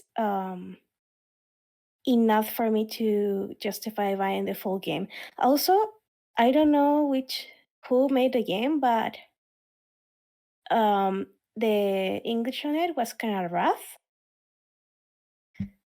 At times it was like a little bit too rough, so it took me out of the experience a little bit. And that is coming from someone who doesn't usually mind that much because, again, English is hard. I'm not a native English speaker. So I'm kind of more forgiving in that regard. So in that sense, it must have been bad. But Yeah, it speaks anyway, volumes. I understand what you say. yeah. So that is my first one. Rick. And it's worth saying that the pacing was a criticism of the first game. Ambition of the Slimes, I believe, was originally a 3DS title before getting ported to the platforms. I might have that wrong, but 3DS is where I was looking at it. I ultimately passed on it, largely for the reasons that you're saying. The sequel wasn't necessarily fantastic, which is interesting. My second game is a game called Laika, Aged Through Blood. This is a 2D vehicular Metroidvania sort of thing. So you play as an anthropomorphic dog who is on a motorbike in dusty, deserty, Mad Maxy post-apocalypse. You have a gun with bullet time. You have a bike that you ride around on. This is what I kind of wanted from a game called Steel Rats that I played and ultimately retired a while back, if you guys remember that one. That's what the art style looks like. Yeah, like I was looking at this and I was like, man, this looks so much like the Great War and like SteamWorld. You know what I mean? Like it's like no. You're thinking Valiant Hearts. You're thinking the yeah. I was thinking, but I know Steel Rats is mechanical. I mean, that was a dark, gritty sort of diesel punky thing. Sorry, no, I was thinking Tales of Iron. That's the one I'm thinking of. Ah, you know that one, right? Yeah, I do. I mean, this looks significantly nicer than Tales of Iron. Yeah. The screenshots don't do justice to just how beautiful this game is in motion. It's really, really well crafted from an aesthetic standpoint. I'm sure the story is going to be overblown and pants. That's the vibe I get from what little of it there is in the story. But the mechanics are where this game truly shines. So the combat from a vehicular standpoint, you start out with, once you retrieve it from another character, a pistol with 2 bullets. You have to pull a specific trick with your bike to reload it. You also have a timing-based reflex of a bullet. You can use that once, and then you have to perform a different trick to reload it. It's a little bit like what Rollerdrome did, where the offensive capabilities are linked to the tricks in terms of keeping them replenished and active. And the other way that the tricks are relevant is that if a bullet hits your bike blocks that bullet. It's the I say human, the rider of the bike who is squishy and will take 1 hit of damage and then die. So there's this real synergy between all the systems where you're aiming for things to shoot, you're looking for opportunities for tricks to replenish things. You're also having to do certain things with the bike to navigate properly. The one thing that didn't quite work well was when you have a branch path and you want to go up instead of flat or down. It defaults to the lower path. I had some trial and error making it recognize that I wanted to take the higher path. That is the only thing that didn't quite work from a control standpoint. This is also the game I was alluding to in terms of bullet time. So it would be grossly difficult to try and aim your gun in real time while riding the bike without stop, start. So the game implements a really elegant bullet time solution where you press and hold the fire button, bullet time engages, the shot happens when you release the fire button. And it's really, really well done. And having experienced that, that's what made me think On Guard would really benefit from a similar kind of implementation for its kicking mechanics. I will absolutely be playing Laika on launch. This was probably the standout game of the ones I played on Next Fest. It was really, really good. I don't know if I'm doing the best job of communicating just what a pleasant surprise this game was. I sort of downloaded it on a whim and it blew my socks off. Paula, you're up. The second game that I played is probably like one of my favorites too. And it's called A Tiny Sticker Tale, which right from the title, it sounds adorable. And you're playing as a little donkey, anthropomorphic donkey, and you are, I guess, in search of your father in a way, because he leaves you little notes around the island. And the thing is that you are able to manipulate the environment, the overall map environment, however you wanted to call it, the scene. And you can save either characters, items, or even full-on trees and bridges on your sticker sheet that you carry around. But you have like a very limited space to carry stuff around, so you have to be picky about it. So there's a character that is kind of like your guide on this adventure, where you can just put her like in specific places in the map, and she will give you a little hint on what you should be doing. There's also a raccoon that is causing chaos around the place, and you're kind of like following them around, trying to fix up whatever they've done to make the inhabitants of this place like either sad or mad or whatever. So it is very charming. I see myself buying the full release at full price, whatever that means. And it feels like it's gonna be like a shorter adventure, but a fun one at that. So I'm really looking forward to it. And it looks bloody adorable. I've just had a look on Steam. It looks well cute. Almost like what Sticker Star wanted to be. Is that fair? Yeah, definitely. Like it kind of remind me of the Sticker Star in a way, but I don't know. It's cuter and probably fun, more fun. But anyway, Sure, Rick, hope you're so. up. My third one, and this is probably my least favorite of the ones that I played, and I think this speaks to how high the bar was this next fest, is a game called Sword Hero. This is a roguelike adventure. It feels like it's cribbing off the Vampire Survivors sort of formula. You run around and you don't really pick a direction to attack. You're just sort of waggling your mouse so that the sword goes around your character. You have a couple of extra bonus moves, but it does feel a little bit run and gun, bullet helly sort of setup. It's all a little bit imprecise. Yes, that is the one, Paula. I mean,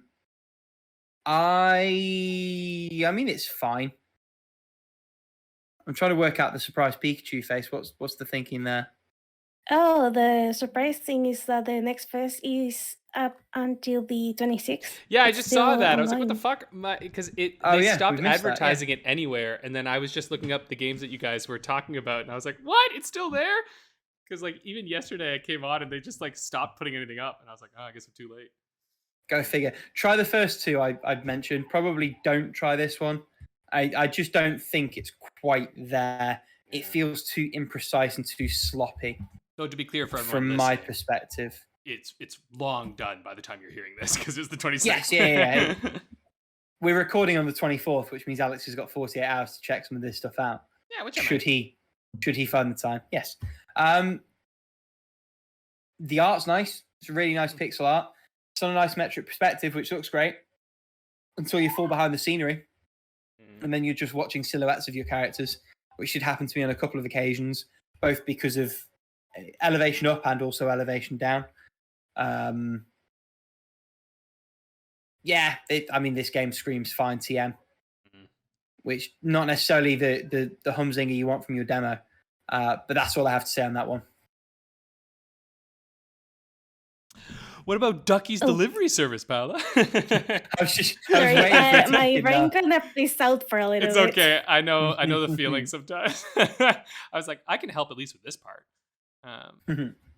So in Ducky's delivery service is more of an arcade game in a sense, where you have to fly around the town and deliver pick up packages and deliver them to other house. And the thing about it is first, when you first arrive into a town, you have to deliver the flyers to advertise your service.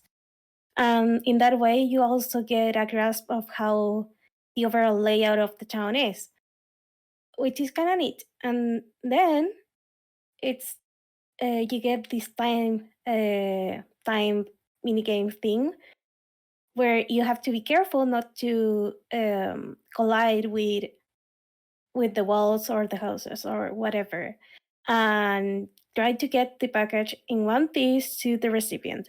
So the less collisions you get along the way, the better state will the package be, and also you will be able to get more points that way.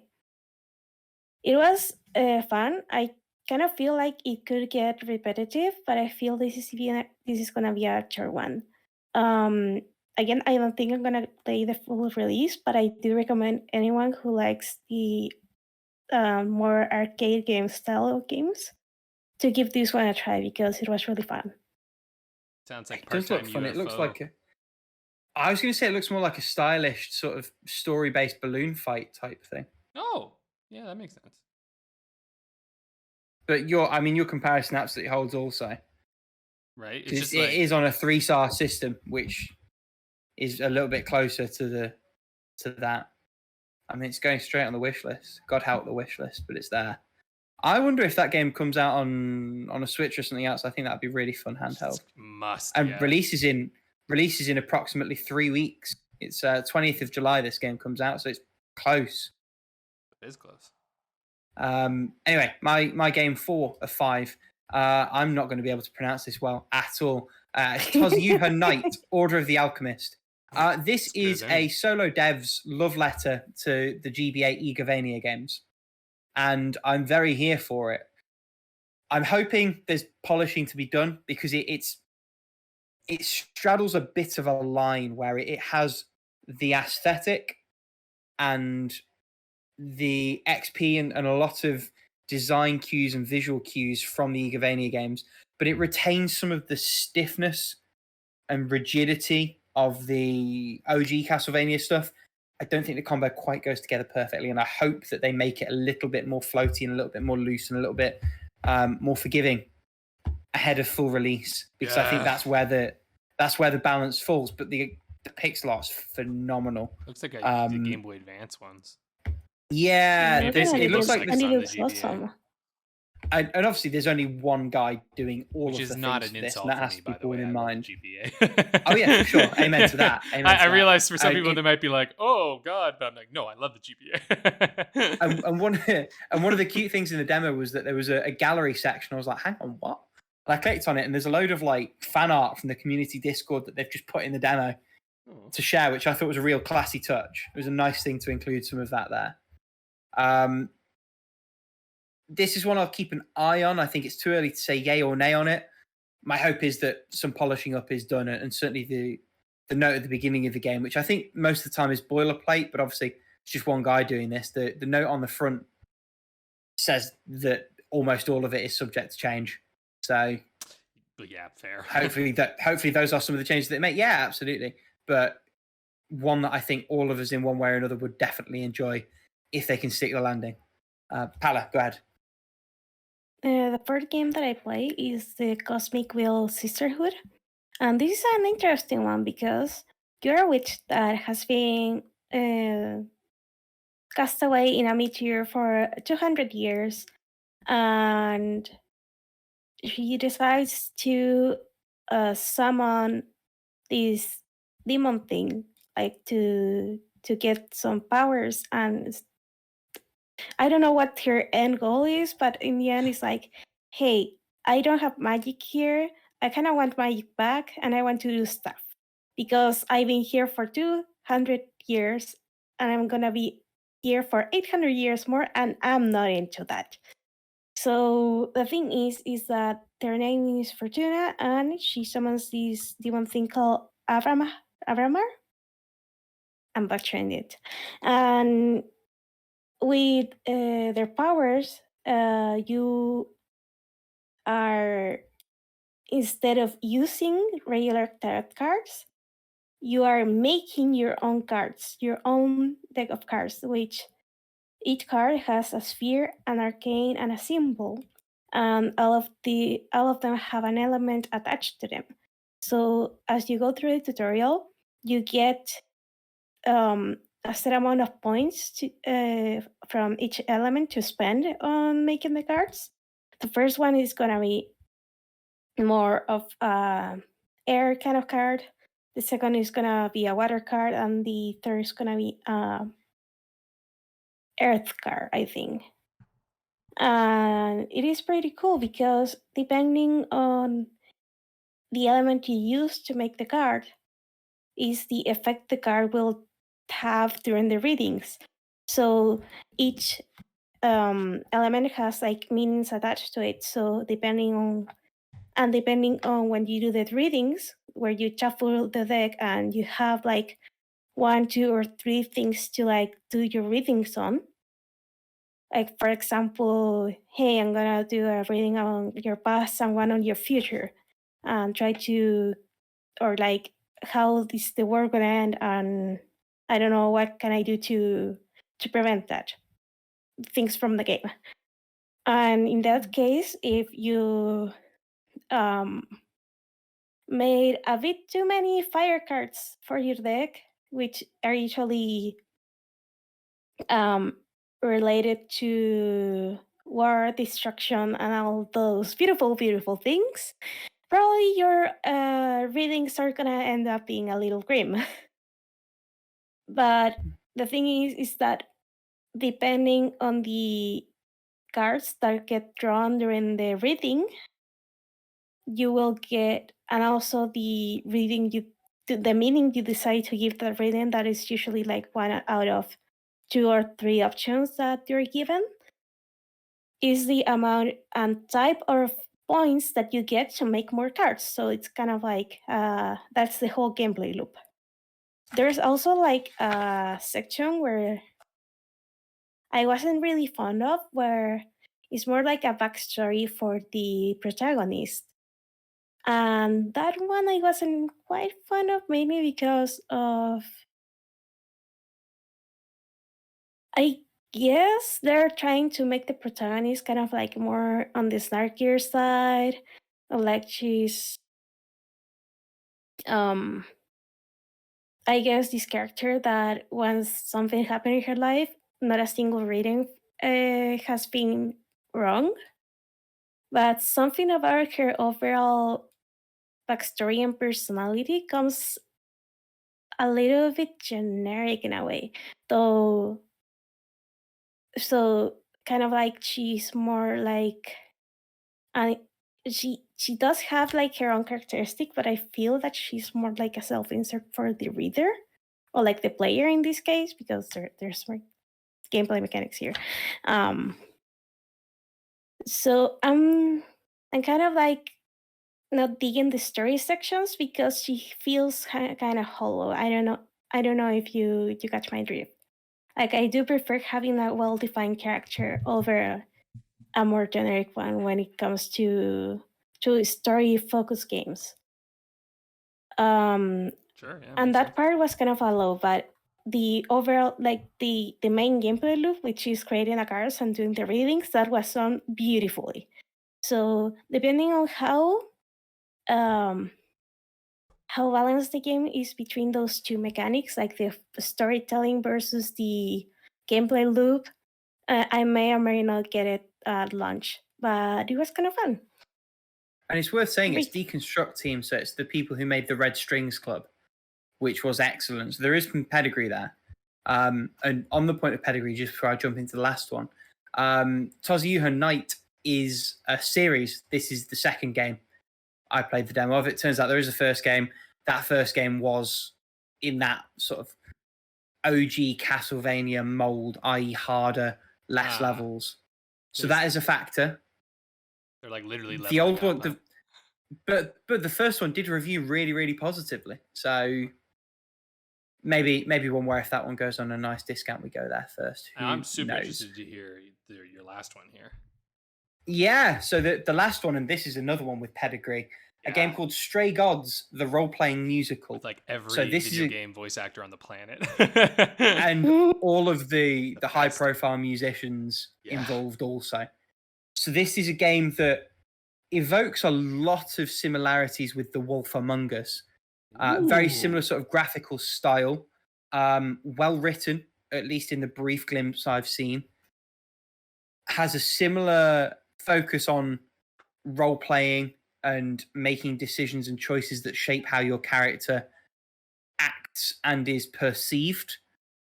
It has a variation on what Cyberpunk did with the 3 archetypes, and you'll have certain dialogue options that will only be available if you're the corresponding archetype.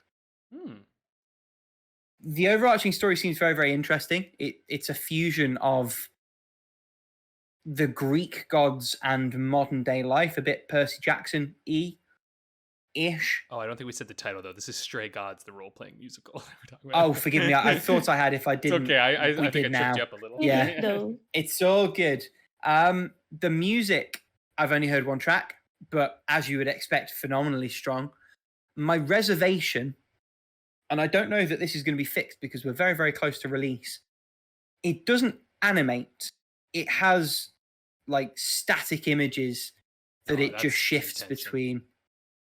I found that quite jarring. I don't think it necessarily conveys very well.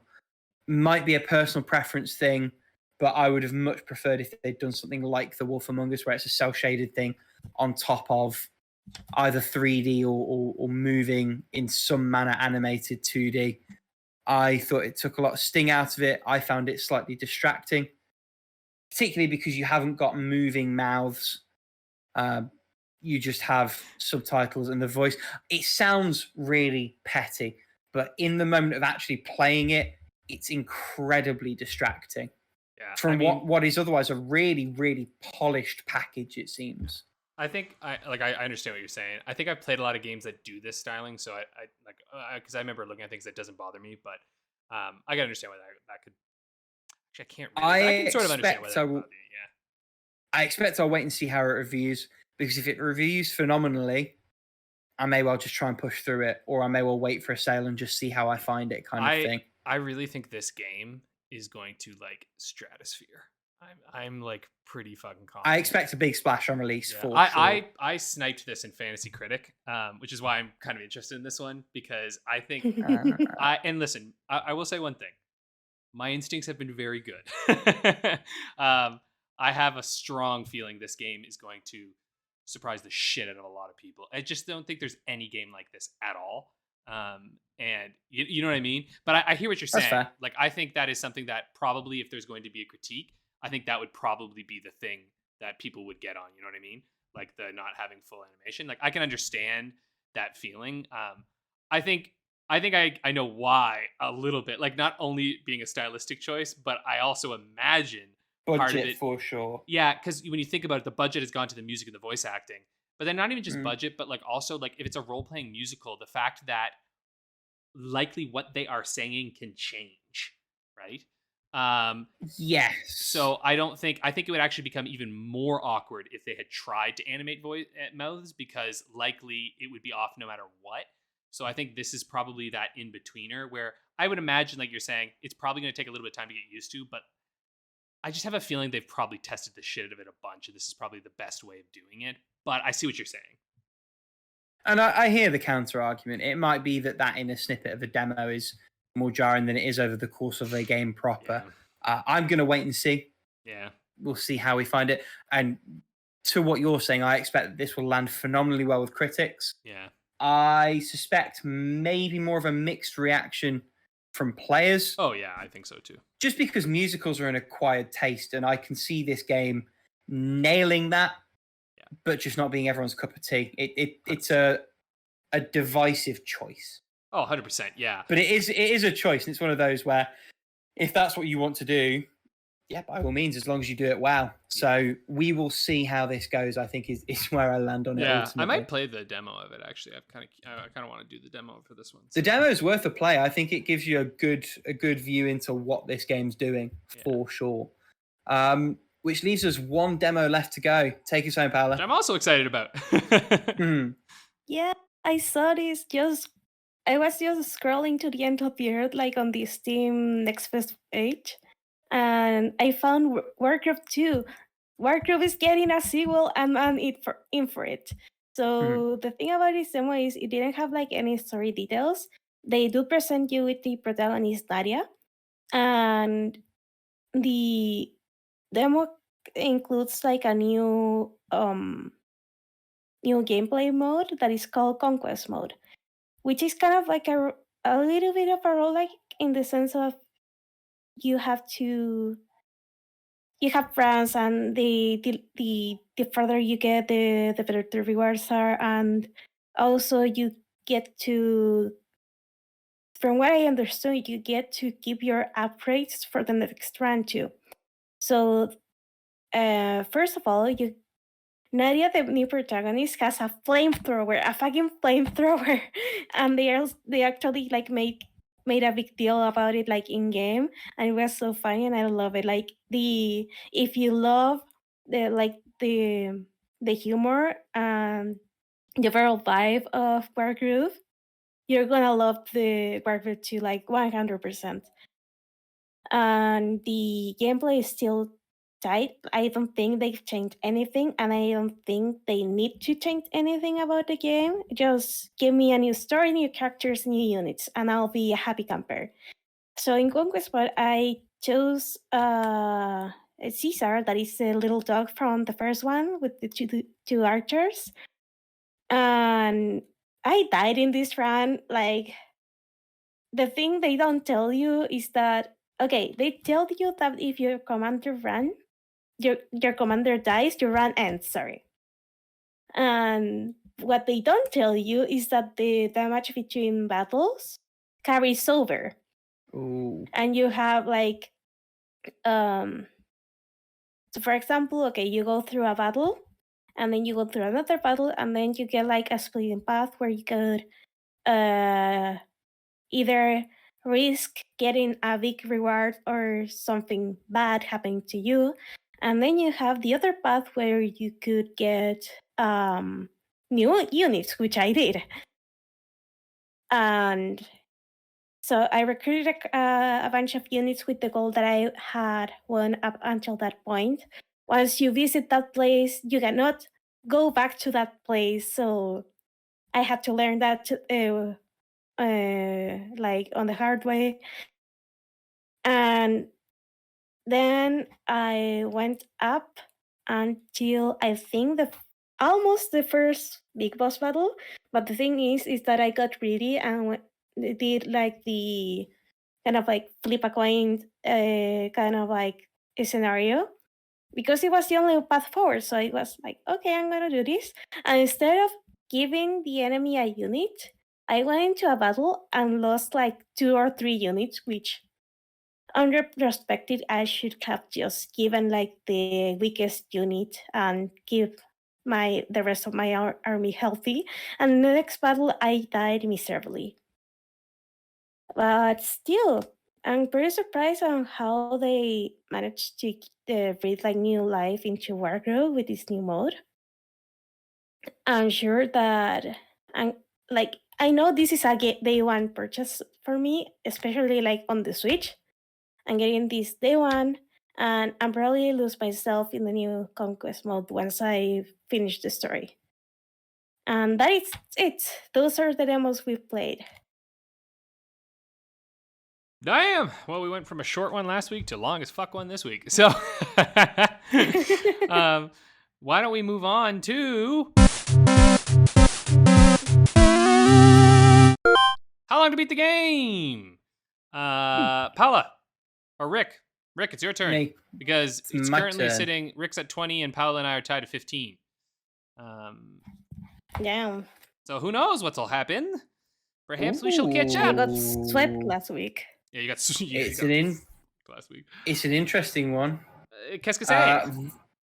It's an interesting one because I've played a game in this series. I'm pretty confident you guys haven't touched anything like it. The game in question, Voice of Cards, The Forsaken Maiden. Oh, Voice of Cards. Okay.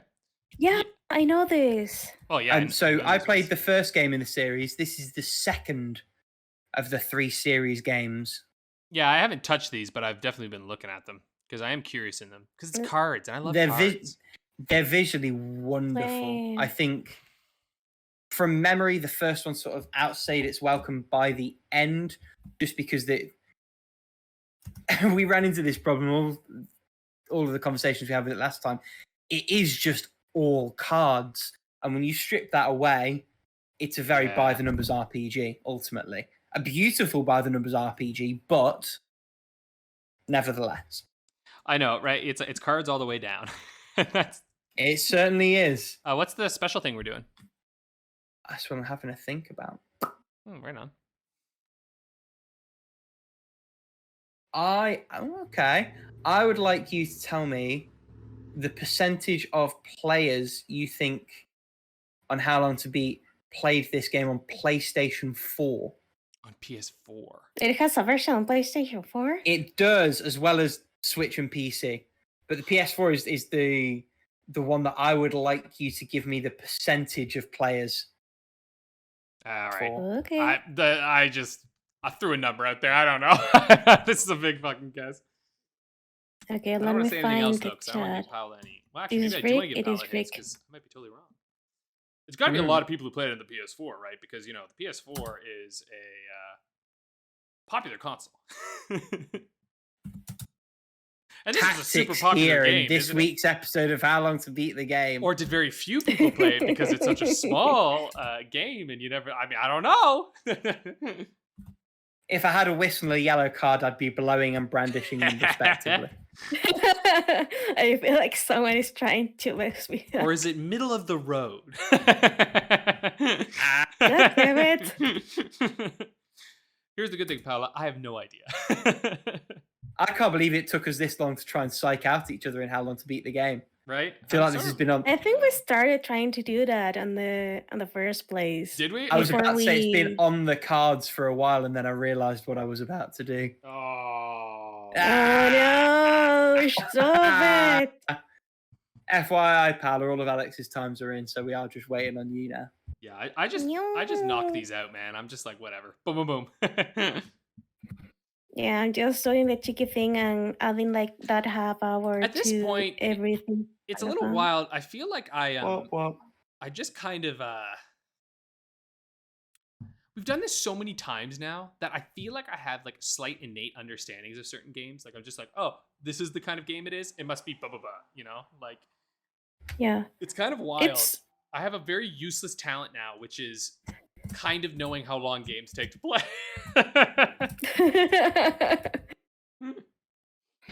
Which is so I useless mean, because I can I just check. how clearly long didn't it have it is. like last week because I was off by a lot.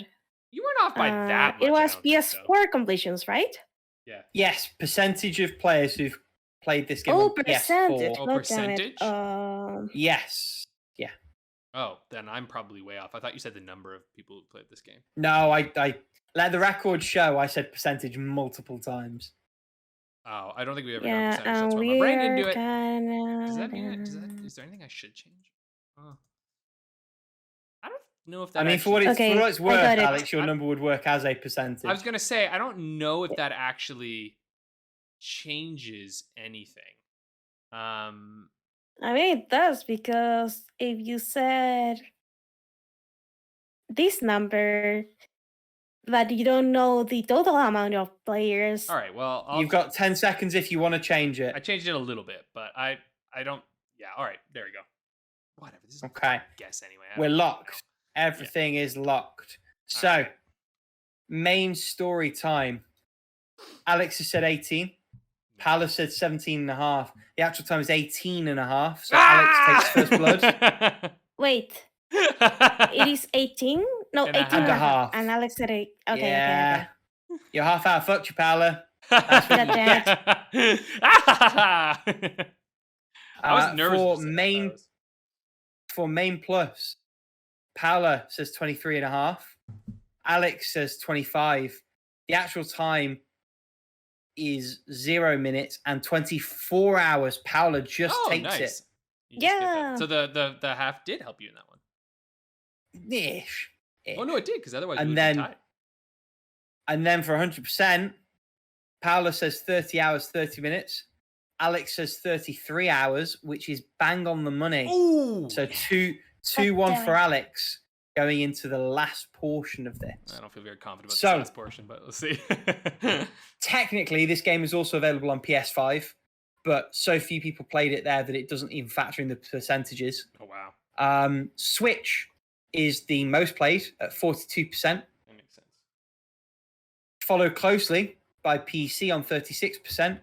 For PlayStation's percentage, Alex says 15. Paula says 20. How Long to Beat says 19. Oh, wow. Okay. Which So means that's Paula sweeps that 2 points out at the end. Nice. Good job, Paula. Which And means takes this week's installment 3 points to 2. it's not bad. I can't complain. Yeah, it's a shame these games aren't mobile. I feel like they'd be perfect games to play on a mobile screen. Oh yeah. Problem. I hate mobile. And they are touch enabled on Switch, so like it's there. Wow. But you know they'd want £35 per. I bet you anything. Anyway. If it was more successful, they probably would have done that. But You say that though, but Paranormal Sight got a port, and there's no way that was more successful than the Voice of Cards games. No chance. yeah. Zero. Nada. Zilch. Who knows then? Who knows how they make these decisions? Maybe it was easier to port or something. I don't know. It's they put it into ChatGPT, and ChatGPT said release an NFT and also don't put it on mobile. Wouldn't surprise me, honestly. No, me neither. I said it and I was like, I'm making this up, but am I? Yeah, I'm like, I guess you're making that up, but don't put it past them. On that note, yeah, that's it for this week. We'll see you next week. Goodbye.